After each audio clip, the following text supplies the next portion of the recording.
Врховниот суд Скопје сакам едно мало. Тања Чачарова, Илиевска, Мирјана Радевска, Стевкова и Мери Радевска ќе бидат судиите од судски совет кои ќе одат во вонредна проверка во апелација.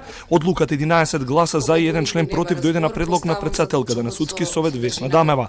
На увид на комисијата ќе бидат предметите: 2 во кои обвинет Сашо Мјалков, Таргет Тврдина и Трезор, кои пак се вратени во кривичниот суд, транспортер за обвинението против екс-градоначалникот на Битола Владимир Талевски и предметот Алфа. Јас сметам дека визави оние информации што излегува во јавноста, бидејќи јас не го знам постапувањето ниту по овој, ниту по останатите 2 предмети за кои сметам дека треба да бидат испитани. Сметам дека судскиот совет итекако има надлежност да провери дали тој совет дал приоритет на други предмети, дали се одолговлекувала постапката, а особено дали постапувал судија кај кој што е констатирано исполнување услови за старосна пензија, кога е донесена одлуката. Од 12 присутни членови на судскиот совет само еден се јави за збор. Судијата Сашко Ѓорѓиев единствен крена раке и укажа дека треба да се испита зошто година дена се држал предметот Таргет Тврдина во фиоките на апелација, каде што Сашо Мјалков е осуден на 12 години затвор. Тања Чачарова Илиевска, еден од членовите на судскиот совет кој треба да го провери предметот, кажа дека тие сега нема да направат ништо што не е направено при редовните контроли врз работата на апелациониот суд.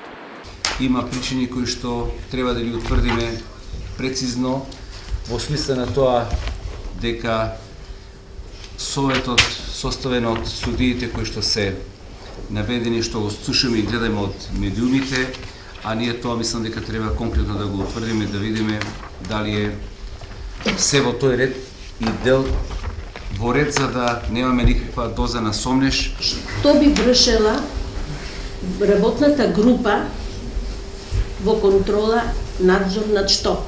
Над траењето на судската постапка.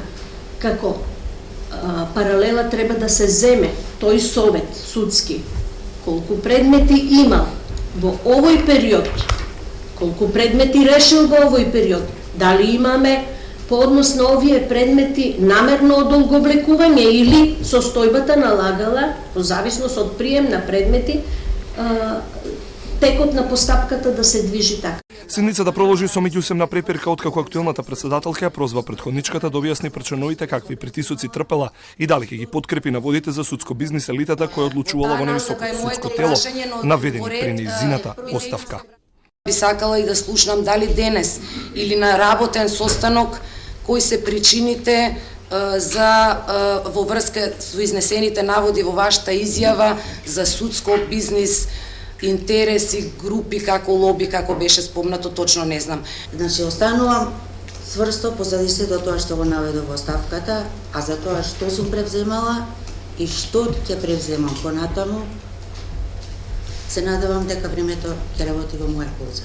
Судски не може да влијае на одлуката на судечкиот совет во апелација, но ќе се обиде да дојде до заклучоци за работата на советите во овие 4 предмети, со оглед дека постапките траеле со месеци. Во поход треба да тргнат веднаш, а во најскоро време да го презентираат извештајот.